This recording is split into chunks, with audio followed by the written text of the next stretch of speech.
Et salut, bienvenue au podcast du jour où on reste un peu dans la trame connaissance de soi, relations, transformation identitaire, etc., etc. Dans le podcast que j'ai sorti il y a quelque temps, j'avais parlé du design humain comme outil, comme support de redéfinition personnelle, ce qui est plus que vrai parce que c'est comment dire, j'aurais je remets tout en place, voilà. C'est le but premier du design humain, apprendre à mieux se connaître, apprendre à interagir correctement avec nous. Et ce que j'aime beaucoup aborder aussi, mais ça vient dans un second temps, puis il y a tellement à débroussailler avant que ça vienne des fois un peu tard, et puis on peut aussi oublier de se plonger dedans, mais c'est tout aussi fascinant. C'est que le design humain, au-delà de nous accompagner à nous redéfinir nous, il nous accompagne à transformer et sublimer nos relations. Je suis un peu dans l'exagération, mais on n'en est quand même pas loin. Alors, pour reprendre encore une fois les bases, le design humain, c'est un outil de connaissance de soi qui s'appuie sur plusieurs sciences anciennes et modernes. Donc, on l'utilise, comme son nom l'indique, pour mieux se connaître soi, pour mieux interagir avec soi. Mais la réalité, c'est que cet outil qui est un miroir pour soi, c'est aussi un immense miroir selon comment on le tourne pour comprendre nos interactions et pour faire la paix principalement avec nos interactions. Les voir autrement, les redéfinir autrement, les appréhender, les aimer autrement aussi. Pour moi, c'est un des outils qui m'a amené à faire le plus la paix avec des membres, des éléments de ma famille. Pas forcément toujours accepter, mais faire la paix et beaucoup moins prendre les choses personnellement, de moins s'y attacher et de transformer les relations. Vraiment. Parce que une fois qu'on comprend, après encore une fois, ça peut ne pas venir tout de suite. Donc si tu es dans le design humain, si tu l'as découvert il y a pas longtemps, il y a un gros cheminement, j'ai pas vraiment pas du tout envie de dire travail. Il y a un gros cheminement autour de te comprendre toi, t'appréhender, te reconnaître, hein, dans ton fonctionnement. Et après, souvent ça vient au niveau des autres, souvent quand on a des interactions un peu houleuses avec notre environnement ou qui se sont passées des choses qu'on n'a pas forcément comprises. Bref, je parle pas forcément des traumas familiaux, mais là vraiment du fonctionnement des gens, ok? C'est un autre sujet et c'est pas ma spécialité, même si j'ai pas mal traîné dedans aussi. Donc parce qu'une fois que tu comprends ta mécanique énergétique, souvent, encore une fois par effet miroir, tu vas mieux comprendre les autres. Tu arrêtes de te juger selon des standards extérieurs et aussi, on peut arrêter d'attendre des autres ce qu'ils ne pourront jamais nous donner. En fait, on commence à comprendre que, là je spoil tout l'épisode, mais on va aller le dérouler après. Quand on commence à comprendre qu'on fait ce qu'on peut avec ce qu'on est, selon nos potentiels, en arrêtant de forcer à être qui on n'est pas, on comprend aussi que les autres font ce qu'ils peuvent avec ce qu'ils sont et des fois ne peuvent pas faire autrement. Ou que ce qu'ils font, même si ça nous irrite au plus haut point, c'est tellement correct avec ce qu'ils ont à l'intérieur d'eux.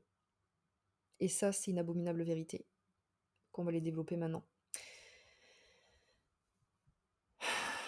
Comprendre les relations sous l'angle du design humain. Donc souvent, ce qui se passe, c'est que tu as ton analyse, tu découvres le design humain, tu l'étudies, tu te connais mieux. Tu apprends déjà, toi, à te positionner différemment. Mais il peut persister des trucs du «Mais pourquoi il ou elle fait ça? Mais pourquoi il réagit comme ça? Il devrait ou elle devrait écouter son autorité intérieure». Est-ce que seulement déjà on a sorti les chartes des gens? Ça peut être très intéressant, vraiment de penser à sortir les chartes des gens pour ceux qui peuvent, pour ceux qui veulent. Si jamais c'est, OK aussi en face. On n'est pas obligé de leur dire, hein, mais bon voilà. C'est quand même très intéressant. C'est quand même fondamentalement intéressant parce que, qu'on le veuille ou pas, bah, ça j'ai fait une newsletter, il y a quelque temps à ce sujet. De comprendre et de voir les types qui se positionnent face à nous, enfin qu'on a en face de nous, ça permet vraiment de gagner en intelligence relationnelle et émotionnelle. On va poser des mots tels qu'ils sont parce que, encore une fois, ceux qui vont en thérapie et se font suivre pendant des années n'ont pas forcément besoin d'aller en thérapie et se faire suivre pendant des années, quand ceux qui décident de ne pas aller en thérapie et se faire suivre pendant des années n'y vont pas parce que voilà. Bref, on a compris, mais si ton besoin et ta recherche première, c'est la paix et l'harmonie dans tes relations et l'amour et l'affection, tout ce que tu veux. C'est un peu le passage obligé. On peut pas entrer dans une relation ou se dire: «Oui, on va rester en relation», en étant, trop dans l'ego, trop dans la résistance, trop dans la méfiance, trop dans, le «je lâche pas». On peut, hein. Après ça dépend le degré de conflit et de tension que la personne veut avoir dans sa vie après et envers elle-même aussi. Mais si on rentre dans une interaction avec la curiosité de dire: «Bon, je ne comprends vraiment pas pourquoi il ou elle fait ça. Pourquoi ça m'horripile à ce point? Pourquoi? OK, pourquoi?» Là, je sors la charte et là, souvent, en fait, ça fait: «OK, c'est bon. OK, c'est bon» et ce «OK, c'est bon», ça peut désamorcer tellement de choses. Je vais reprendre un exemple. Un membre de ma famille qui a toujours le canal 59.6. Alors pour ceux qui, connaissent ce canal-là ou qui ont une des 2 portes ou qui ont ce canal-là, ça reste un canal émotionnel, ça reste un canal de projection. Le canal 59.6 a, reçoit et diffuse beaucoup de projections, qu'on le veuille relationnelles et émotionnelles, qu'on le veuille ou non. C'est comme ça. Et quand on le sait pas, alors, on peut rentrer dans un système de projection de fou, dans un système de conflit, à moitié teinté de «je ne sais pas ce que je veux» parce que c'est émotionnel, voilà, de «je ne sais pas où j'en suis», de «je suis perdu», «mais tu avais dit ça et puis je pensais que tu pouvais faire ça et puis je pensais que tu allais me sauver». Voilà, les projections émotionnelles et relationnelles dans toute leur splendeur, c'est le 59.6, voilà, que vous le vouliez ou non, que vous l'ayez ou pas. Ça se ressent dans les clients, ça se ressent dans les interactions et un membre de ma famille donc a ce canal-là et c'est une énergie, ça s'appelle le canal de l'accouplement, avec la porte de la sexualité et de la friction, que vous le vouliez ou non, vous avez une énergie pénétrante. Voilà, le thème est dit. Donc moi, ce membre de ma famille, moi en tant que manifesteur émotionnel, donc ce membre de ma famille générateur émotionnel, à chaque fois que cette personne elle vient vers moi, tu vois les distances acceptables, pas respectées, les toucher, pas respectés, se rapprocher très proche de mon visage pour me parler, pas respecté. Un truc, en tant que manifesteur, mais j'avais envie de meurtre des fois, je comprenais pas. Insupportable et en plus de ça, peu cher, la personne, elle comprenait pas pourquoi on la qualifiait comme ça. Elle voulait aider, elle voulait être présente, sauver un peu tout le monde parce qu'il y avait un gros syndrome du sauveur derrière et puis quand elle faisait ça et ben, elle se faisait rembarrer: «Mais pourquoi tu fais ça? Parce qu'on t'a rien demandé». Mais en fait, c'était cette énergie très pénétrante et très de projection qui faisait péter le tout, en fait et puis après vague émotionnelle, conflit, oui, en même pas, nin nin nin, drama. Ah 56, on est dans un mode drama, on est pas mal aussi, hein. Donc une fois que j'ai eu la charte de cette personne, j'étais là: «OK, d'accord». En fait, il y avait aucune autre réponse à «OK, d'accord». Cette personne fait ce qu'elle peut avec ce qu'elle a. Dans son énergie pénétrante, tout ça, tout ça, tout ça, de projection et tout, de lien à l'intimité, parce qu'il y avait quand même une notion d'intimité assez forte, sans parler de tous les traumas qu'il y a derrière. Voilà, ça, autre sujet. Là, je parle vraiment en termes de design humain. Et là, j'étais là, mais je en fait, pas toute, ma colère et toute ma mon énervement depuis des décennies était tombé, mais oui, en fait. Oui, parce que littéralement, la personne a fait ce qu'elle a pu avec ce qu'elle avait. C'était comme si comment dire? On mettait un marteau dans les mains de quelqu'un, mais qu'elle allait taper des arbres. Donc en fait, elle a un outil, mais elle l'utilise pas bien. Il n'est pas fait pour taper des arbres le marteau, il est fait pour taper des clous, voilà. Et une fois que il a co personne a compris qu'il fallait aller taper des clous, bah, ça allait beaucoup mieux. Voilà. Résultat des courses, après 5 ans bientôt dans le design humain, sans avoir eu besoin de faire une analyse, sans avoir eu besoin de verbaliser des choses, sans avoir eu besoin de faire tout un salam-alek de trucs pour essayer de faire comprendre à la personne parce qu'on n'est pas sur le même degré d'écoute, OK? Avec cette personne-là, j'en suis arrivée à recevoir des messages: «Margot, voici, le planning pour, il y a 1 an ou 2, je sais plus. Voici le planning, attends, non, il a pas dit ça. Ça a dit: «Margot, je t'informe du planning, tac, tac, tac, tac». Pas besoin de réponse. J'ai regardé le message, j'étais là: «Mais amen, amen! Moi manifesteur, tu m'écris: "Margot, je t'informe du planning, ta ta ta ta ta". Jubilation la plus totale et absolue. Est-ce que j'ai passé des heures à chercher à convaincre? Non. Est-ce que j'ai passé des heures à chercher à expliquer? Non. Est-ce que j'ai passé des heures entre 4 yeux à dire: «Non, non», parce que moi, j'ai compris. Parce que j'ai décidé, moi, dans mon individualité, dans ma souveraineté, de prendre les choses autrement.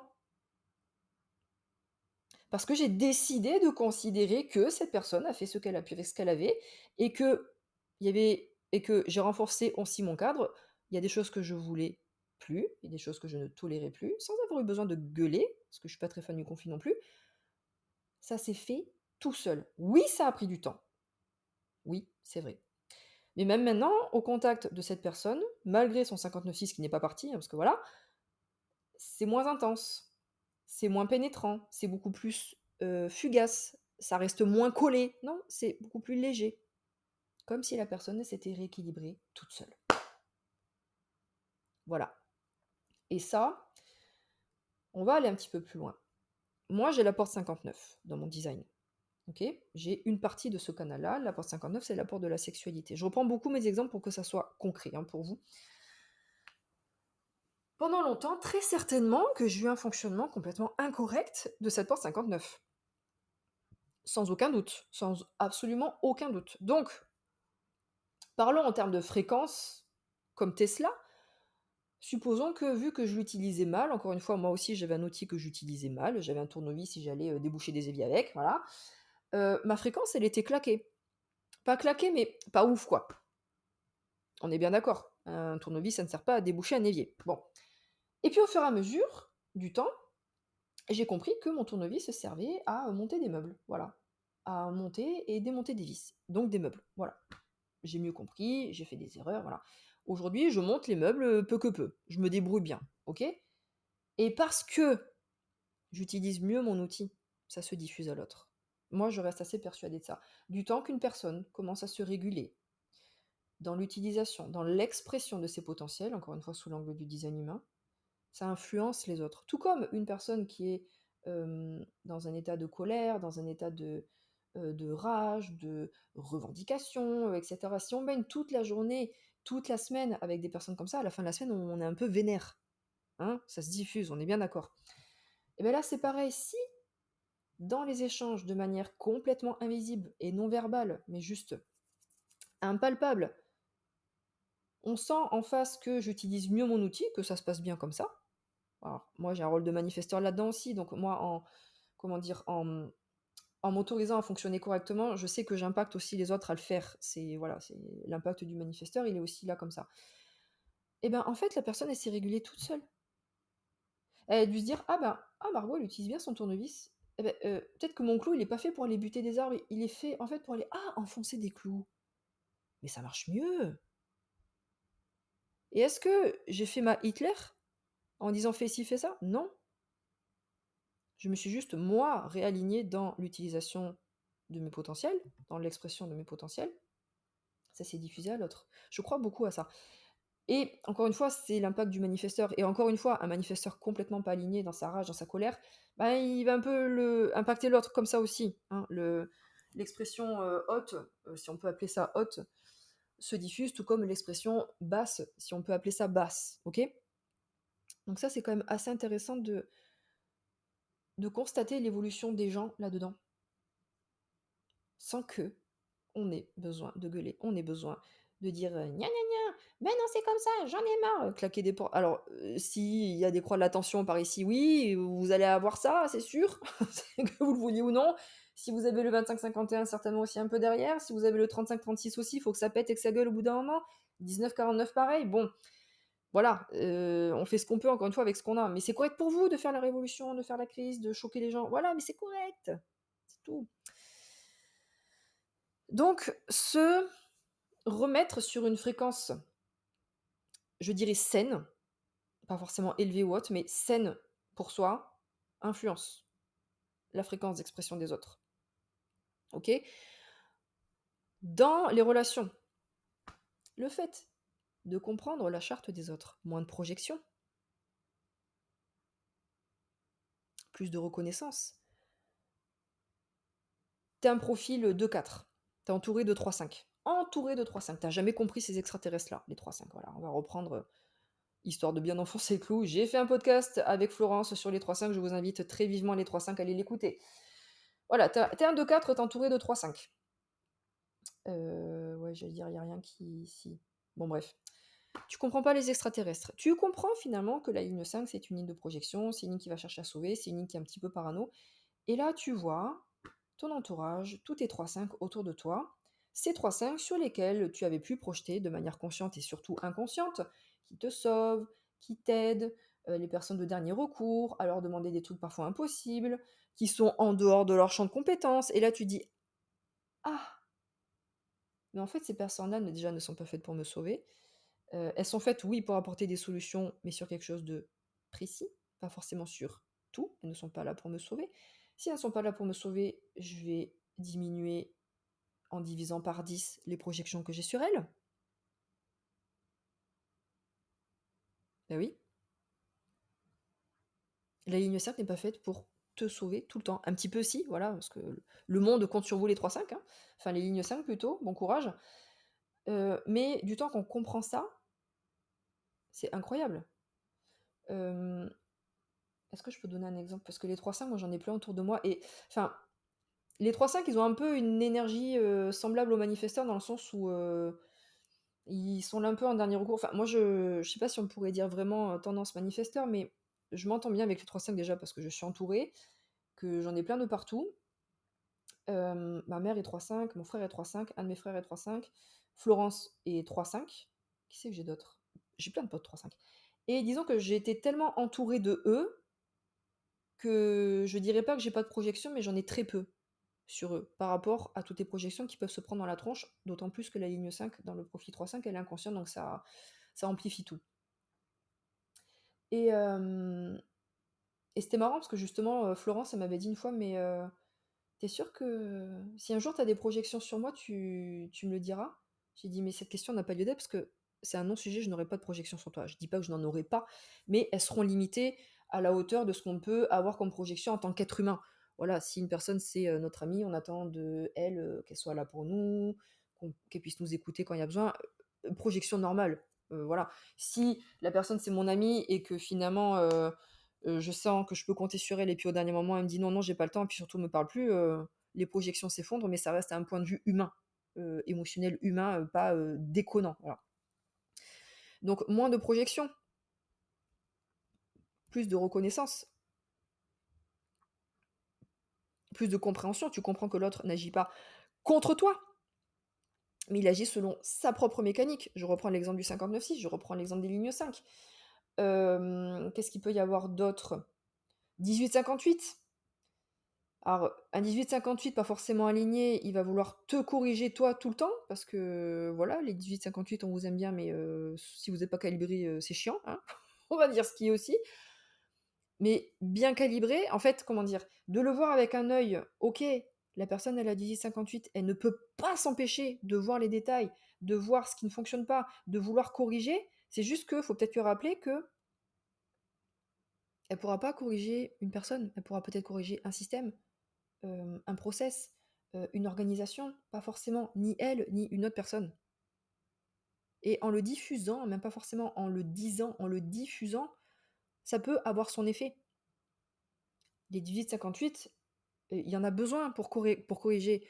Juste le biais, c'est qu'ils vont vouloir se corriger, de manière vénère, beaucoup trop, et corriger les autres pour que tout soit parfait, à la recherche du monde parfait qui n'existe évidemment pas. Voilà.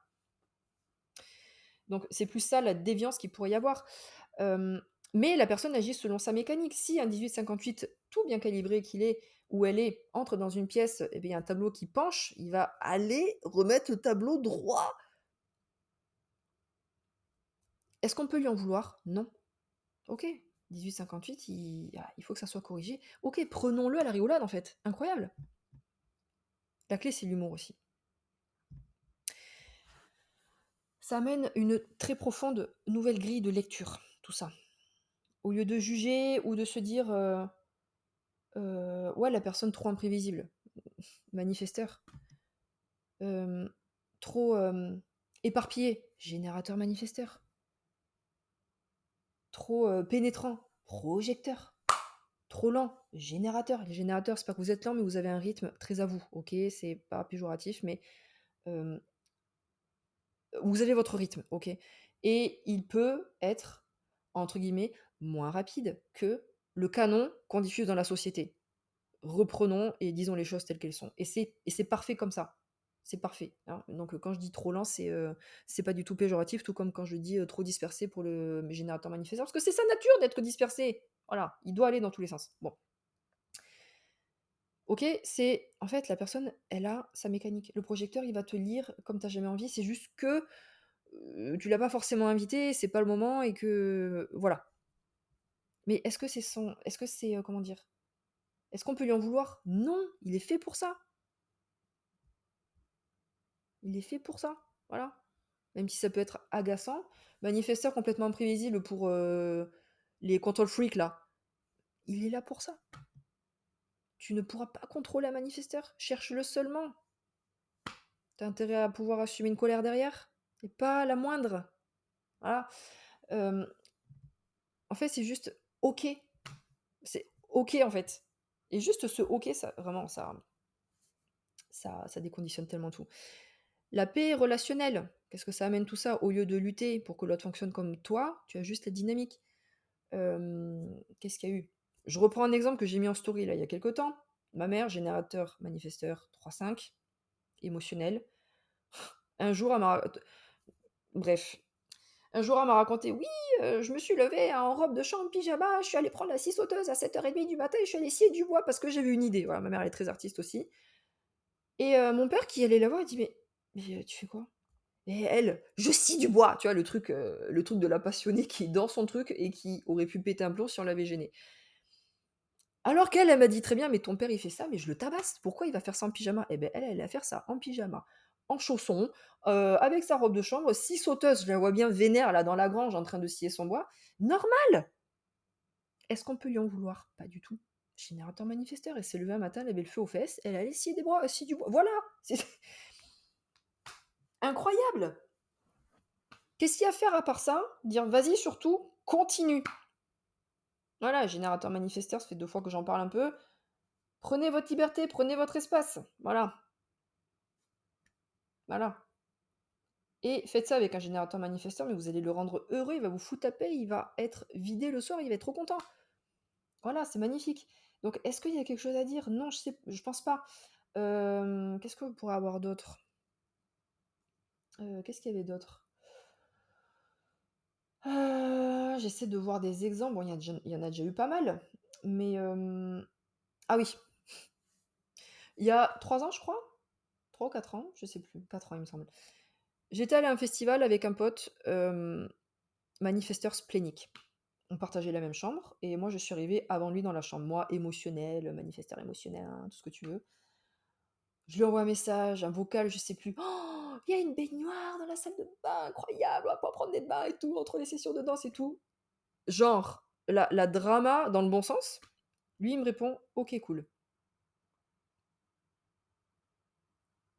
Une réponse d'un non émotionnel, d'une froideur intersidérale, splénique, hein, désolé les spléniques, mais voilà. Mais en fait, est-ce qu'il pouvait faire autrement? Non. Le splénique, et non pas qu'il est pas, affectueux, il y a un côté froid au splénique, que tu le veuilles ou non, voilà. Il y a un côté froid et lui, c'était son autorité. Il pouvait que répondre: «OK, cool», il s'est pas enjaillé avec moi en mode: «Waouh, de fou et tout, la baignoire, dinguerie, non, il a dit: «OK, cool», voilà. Est-ce que et j'aurais pu, enfin, en fait, ne sachant pas ça: «Ouais, comment ça? On a pris une chambre à tous les 2. Tu pourrais être plus content de ce qu'on a». Mais qu'est-ce que tu veux qu'il soit content? Son OK cool était déjà waouh, fabulous. Qu'est-ce que tu veux dire à ça? Rien. J'étais là: «Ah ouais, vraiment une situation illustrée, mais à merveille, incroyable!» Voilà. Et au lieu de partir encore une fois, moi, dans mon drama: «Ouais, nin on a pris une chambre et tout», bah, en fait, j'ai dit: «Ben, ouais, il réagit tellement bien par rapport à qui il est. Franchement, c'est fou». Voilà, c'est vraiment trop bien, quoi. De le voir sous cet angle-là, de l'appréhender sous cet angle-là, c'est juste magnifique. Ça fait baisser énormément la tension. J'avais écrit dans une newsletter là, Ça fait baisser énormément la tension de considérer cet angle de vue. Voilà, manifesteur splénique qui te répond: «Oui, OK, trop bien, waouh», alors que toi tu t'es fait, un audio et une danse de la joie dans la chambre, tu vois? Heu, OK. Un 25-51 qui te choque, qu'est-ce que tu veux dire? Un 3-5 qui te dit à demi-mot: «Ouais, je crois que j'aime bien le chaos». Qu'est-ce que tu veux dire à ça? Cette personne est désignée pour sortir du chaos et pour le vivre bien. Qu'est-ce que tu veux dire à ça? Après, à toi de savoir à quel degré tu veux le tolérer dans ta vie et à quel degré d'intimité aussi, parce que moi, un de mes ex, c'était 3-5 et c'était un peu compliqué.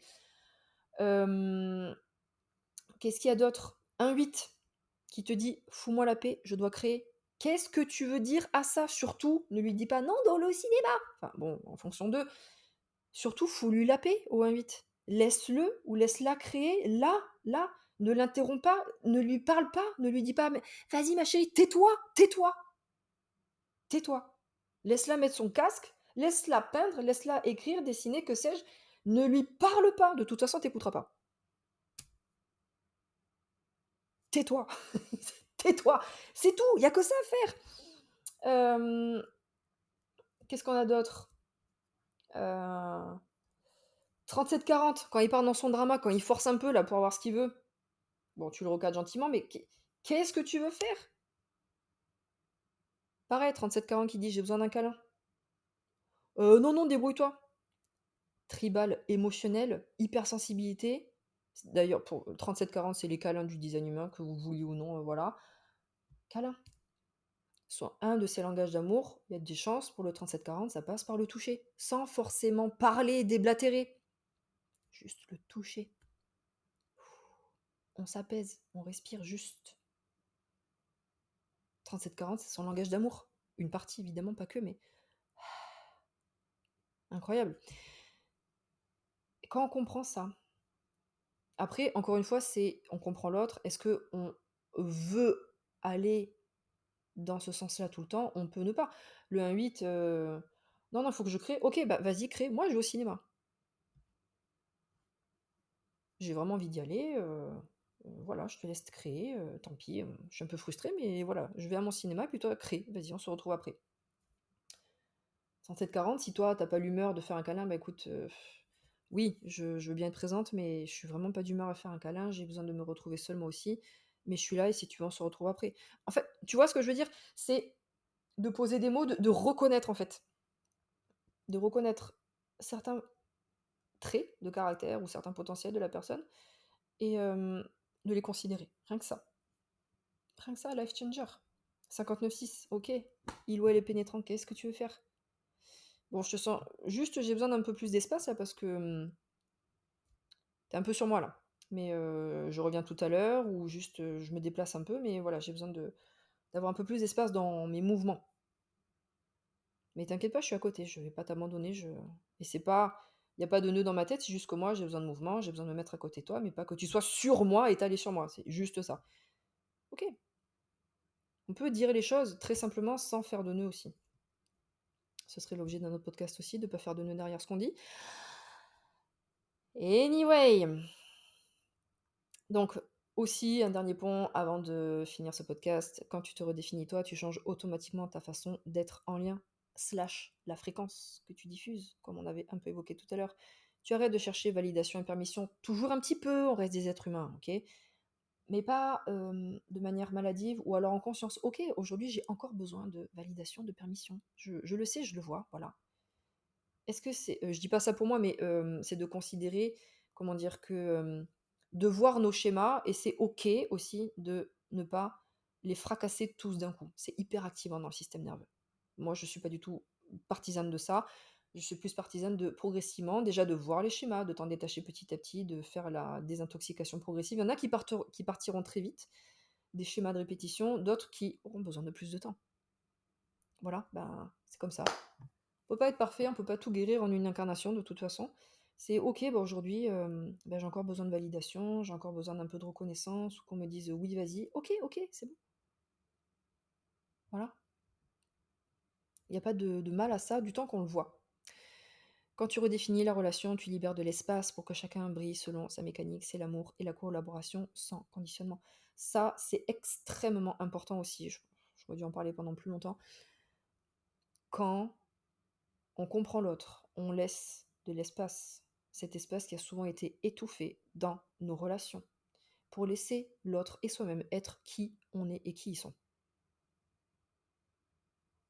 L'espace, pour moi, alors moi ça me parle encore plus parce que étant manifesteur, c'est vital pour moi. L'espace permet à l'autre de prendre justement l'espace qu'il n'a peut-être pas pu prendre pendant très longtemps. Le message sous-jacent, c'est: tu es en sécurité en redevenant qui tu es. Parce que moi, je suis là quand même si je te laisse de l'espace. Le 37-40, il est très contenant aussi, c'est pour ça que j'aime tellement les coachings et les mentorats. Il est contenant, tout en laissant l'espace et l'autonomisation à la personne. Parce que c'est pas pareil de laisser l'espace en disant: «Fais ci, fais ça parce que tu dois fonctionner comme ça». Tais-toi, tais-toi. Ça oui, on guide un peu, quand on sait, on guide un peu, en proposant des pistes, hein. Mais laisse l'espace en fait, on voit très souvent que la personne, elle a plus besoin d'espace, de considération et de clarification, des fois, pour, se positionner et ressentir, plutôt que des injonctions. Laisse l'espace à des gens, tu vas voir comment ils sont. Alors au début, l'espace il se gère. Parce que reprenons l'exemple d'un animal enfermé toute sa vie qui va être ruminant à la nature. Si tu le lâches dans la nature, il va être complètement paumé. Nous, c'est un peu ça aussi.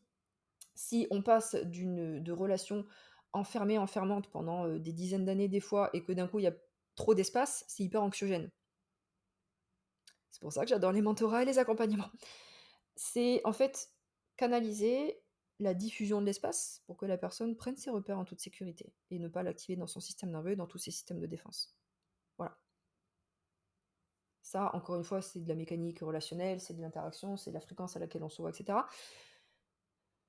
Mais ça reste important. Donc, l'espace, incroyable. Et plus on comprend, plus on peut laisser l'espace, plus ou moins canalisé, plus ou moins proximal, ou plus ou moins défini. Et c'est incroyable ce qu'on peut voir dans les interactions, ou du moins ce qui se passe.